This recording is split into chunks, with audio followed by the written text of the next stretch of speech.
नमस्कार, प्रतिदिन अखबार संपादकीय ऑडियो में आपका स्वागत है। प्लास्टिक प्रदूषण का सामना बिजनेस स्टैंडर्ड, बुजुर्गों की फिक्र जनसत्ता, घातक आत्मग्लानि राष्ट्रीय सहारा। प्लास्टिक प्रदूषण का सामना बिजनेस स्टैंडर्ड। तकरीबन 175 देशों के प्रतिनिधियों के नैरोबी में एकत्रित होने और प्लास्टिक पॉल्यूशन से निपटने के लिए कानूनी रूप से प्रभावी पहली संधि करने पर सहमति होने के 2 वर्ष बाद भी इस बात की बहुत कम उम्मीद है कि निकट भविष्य में दुनिया इस विषय पर किसी सहमति पर पहुंच सकेगी और प्लास्टिक से पर्यावरण को होने वाले नुकसान को लेकर कोई संधि हो सकेगी। प्लास्टिक प्रदूषण को लेकर अंतर सरकारी वार्ता समिति की ओटावा में चौथी बैठक हाल ही में हुई। बहरहाल आश्चर्य नहीं है कि आधी रात के बाद एक बातचीत के बावजूद प्लास्टिक उत्पादन की सीमा तय करने को लेकर कोई साझा सहमति नहीं बन सकी। अधिकांश देश जहां इस बात पर सहमत थे कि प्लास्टिक उत्पादन के लिए जीवाश्म ईंधन के आरंभिक खनन से लेकर प्लास्टिक कचरे के अंतिम निपटान तक इसके संपूर्ण जीवन चक्र में प्लास्टिक प्रदूषण से निपटने की आवश्यकता है, लेकिन कुछ देशों ने कहा कि इसके उत्पादन पर कोई सीमा आरोपित करना संभव नहीं प्रतीत होता।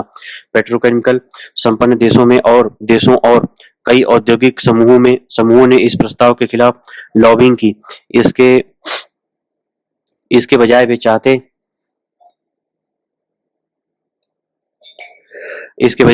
हैं कि संधि में प्लास्टिक के पुनर्चक्रण और कचरा प्रबंधन पर ध्यान केंद्रित किया जाए। यह बात भी सभी जानते हैं कि कचरा प्रबंधन और पुनर्चक्रण पर ध्यान केंद्रित करना भर प्लास्टिक संकट से निपटने के लिए पर्याप्त नहीं होगा। पूरी दुनिया में हर वर्ष 40 करोड़ टन प्लास्टिक कचरा उत्पादित होता है। दुनिया भर में अब तक उत्पन्न 7 अरब टन प्लास्टिक कचरे में से 10% भी कम का पुनर्चक्रण हुआ है। अधिकांश प्लास्टिक कचरा समुद्रों और कचरों के ढेरों में जाता है। प्लास्टिक सिंथेटिक पॉलीमर होता है जिसका जैविक अपघटन नहीं होता है। समस्या यहीं समाप्त नहीं होती है, इसकी उत्पादन प्रक्रिया भी ग्रीन हाउस गैस का उत्सर्जन करती है, पॉलीमराइजेशन की प्रक्रिया और उत्सर्जन करती है। अमेरिका की लॉरेंस बर्कली नेशनल लेबोरेटरी के अनुमान के मुताबिक 2019 में प्लास्टिक निर्माण के कारण 2024 गीगाटन ऐसा प्रदूषण हुआ जो धरती का तापमान बढ़ाने वाला है। यह 600 कोयला संचालित माप बिजली घरों के उत्सर्जन के बराबर है। 4% वार्षिक वृद्धि के अनुमान के साथ देखें तो 2050 तक प्लास्टिक उत्पादन 5.13 गीगाटन हो जाएगा। भले ही जब तक हम सफलतापूर्वक पावर ग्रिड का अर्बनीकरण कर चुके हों, इस संदर्भ में वैश्विक समझौते पर नहीं पहुंच पाना दिखता है कि कारोबारी और आर्थिक हित संभावित पर्यावरणीय लाभों पर भारी पड़ रहे हैं। दुनिया की 7 शीर्ष प्लास्टिक उत्पादन कंपनियां जीवाश्म ईंधन कंपनियां ही हैं। बीते कुछ दशकों में प्लास्टिक को लेकर एक नई चिंता सामने आई है और वह है मानव स्वास्थ्य पर इसका दुष्प्रभाव। सूक्ष्म और नैनो प्लास्टिक के अंश न केवल इंसानी खून में बल्कि गर्भनाल में भी पाए गए हैं। समुचित निपटान प्रणाली और कचरा संग्रहण तकनीक प्लास्टिक के जलवायु प्रभाव को रोकने और उन्हें मनुष्य के शरीर में पहुंचने से रोकने के लिए अपर्याप्त हैं। ऐसा कचरे के प्लास्टिक बन जाने के बहुत पहले हो जाता है। ऐसे में उत्पादन कम करके ही लंबी अवधि में इस समस्या से निपटा जा सकता है। सन 2022 में भारत ने प्लास्टिक कचरा प्रबंधन संशोधन नियम 2021 लागू किया था, जिसके तहत 16 श्रेणियों में एकल इस्तेमाल वाले प्लास्टिक पर प्रतिबंध लगाया गया था। हालांकि वे देश में एकल इस्तेमाल वाले कुल प्लास्टिक का केवल 11% है, परंतु अब भी उनका इस्तेमाल धड़ल्ले से किया जा रहा है। तमाम स्थानों पर इनकी बिक्री चल रही है। यह दुर्भाग्य की बात है कि प्लास्टिक की समस्या को लेकर निजी या सार्वजनिक रूप से पर्याप्त फंडिंग नहीं आ रही है। इसके चलते बेहतर लागत वाले विकल्प सामने नहीं आ रहे। फोटो ऑक्सीडेशन या प्लास्टिक खाने वाले माइक्रोब्स मसलन नेट्रीजियंस बैक्टीरिया का उत्पादन भी नहीं बढ़ाया जा सका है। फिलहाल बुसान की राह अनिश्चित है, जहां वार्ता समिति की 5वें दौर की बातचीत इस वर्ष के अंत में होनी है। बुजुर्गों की फिक्र जनसत्ता। हमारे देश में सामान्य तौर पर बुजुर्गों की अहमियत है। सभी अपने घर के बड़े बूढ़ों का ख्याल रखने की कोशिश करते हैं, मगर उनकी सामाजिक सुरक्षा को लेकर अपेक्षित नीतिगत व्यवस्था की कमी रही है। खासकर ढलती उम्र में उनके स्वास्थ्य का ख्याल रखने के लिए बीमा जैसी व्यवस्था में भी अभी तक इसके लिए पर्याप्त जगह नहीं रही है। यह बेवजह नहीं है कि बुजुर्गों के लिए स्वास्थ्य बीमा के मामले में भारत एशिया प्रशांत देशों में सबसे निचले पायदान पर है। एजिंग वेल इन एशिया शीर्षक से गुरुवार को जारी एशियाई विकास बैंक की एक रिपोर्ट में बताया गया है कि भारत में तेजी से बढ़ती आबादी की जरूरतों को पूरा करने और वृद्धि की रफ्तार बनाए रखने के लिए सबको स्वास्थ्य बीमा के दायरे में लाना वक्त का तकाजा है। हालांकि गरीब लोगों को नकदी रहित स्वास्थ्य बीमा देने वाली आयुष्मान भारत जैसी योजना के आने के बाद से बुजुर्गों के लिए स्वास्थ्य से संबंधित सुविधाओं का विस्तार हुआ है, लेकिन इस ओर विशेष ध्यान देना समाज और देश के हित में है, क्योंकि अधिक उम्र वाले लोगों की मौजूदगी से मिलने वाला लाभांश ज्यादा हो सकता है। दरअसल बदलती स्थितियों में बुजुर्गों को अपनी सेहत के लिहाज से ज्यादा संसाधनों की जरूरत पड़ती है।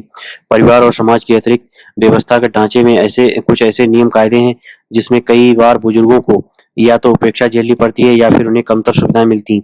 मसलन स्वास्थ्य के क्षेत्र में बीमा के मामले में देखें तो ज्यादा उम्र के लोगों के लिए जैसी शर्तें रखी गई हैं उसमें उनका कोई विशेष लाभ नहीं मिल पाता है, जबकि बढ़ती उम्र के साथ सेहत के लिहाज से कई ऐसी स्थितियां पैदा होती हैं जिनमें उन्हें स्वास्थ्य बीमा की सबसे ज्यादा जरूरत पड़ती है। हालांकि यह बीमा नियामक एवं विकास प्राधिकरण ने बुजुर्गों को भी बीमा खरीदने की सुविधा प्रदान कर दी, पर स्वास्थ्य बीमा का खर्च कम और उनकी पहुंच में होना चाहिए। इस संदर्भ में देखें तो एशियाई बैंक विकास की ताजा एक नीतिगत स्तर पर ठोस पहल की जरूरत को रेखांकित करती है। घातक आत्मग्लानि राष्ट्रीय सहारा। कर्नाटक हाईकोर्ट ने जाओ फांसी लगा लो कहने को आत्महत्या के लिए उकसाने की श्रेणी में रखने से मना कर दिया।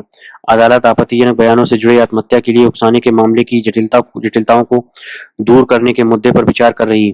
तटीय कर्नाटक के उडुपी में गिरजाघर में पादरी की मौत के सिलसिले में हत्या के लिए उकसाने के आरोप से जुड़ी याचिका पर अदालत ने कहा आरोप है कि पादरी और याचिकाकर्ता की पत्नी के दरमियान दैहिक संबंध थे।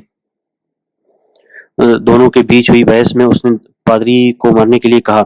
एकल जज की पीठ ने सर्वोच्च अदालत के पूर्व निर्णयों के आधार पर कहा कि सिर्फ बयानों को उकसाने वाला नहीं माना जा सकता। अदालत ने पिता और पादरी होने के बावजूद मानव मन की जटिलताओं का जिक्र करते हुए मामले को खारिज कर दिया। जिम्मेदार और धार्मिक पद पर होने के बावजूद सामाजिक मूल्यों का अनादर करने वाला शख्स ग्लानि के चलते भी जिंदगी समाप्त कर सकता है। अपने समाज में साल दर साल आत्महत्याओं के मामले बढ़ते जा रहे हैं। नेशनल क्राइम रिकॉर्ड ब्यूरो के अनुसार सिर्फ एक साल 2022 में प्रतिदिन 468 लोगों ने अपनी जान ले ली। खुद की जान लेने वालों में युवाओं की संख्या बढ़ती जा रही है। खासकर सामाजिक पारिवारिक कारणों से लोग खुदकुशी कर लेते हैं। विशेषज्ञों के अनुसार अपनी जिंदगी से उकताकर, निराश होकर या आवेश में आत्महत्या करने वाले भी मानसिक तौर पर इसके लिए तैयार होते हैं, जिसके संकेत वे लगातार अपने करीबियों, परिवार या मित्रों को देते रहते हैं, जिसकी प्रायः अनदेखी की जाती है। इस बात से इनकार नहीं किया जा सकता कि मानसिक प्रताड़ना, उलाहनों पर उत्पीड़न और दोष मढ़े जाने से आजिज आकर भी लोग अपनी जान ले लेते हैं, मगर इस मामले में केवल कहासुनी के दौरान मरने का ताना देना ही काफी नहीं कहा जा सकता। आत्मग्लानि भरे उपासकों के पाप स्वीकरण सुनने वालों के प्रति आम जन जो सम्मान का भाव रखता है, उसका दुष्चरित होना सामाजिक तौर पर अस्वीकृत और तिरस्कृत होता है। इसी सब से भयभीत होकर मृतक को ये कदम उठाना पड़ा होगा। धन्यवाद।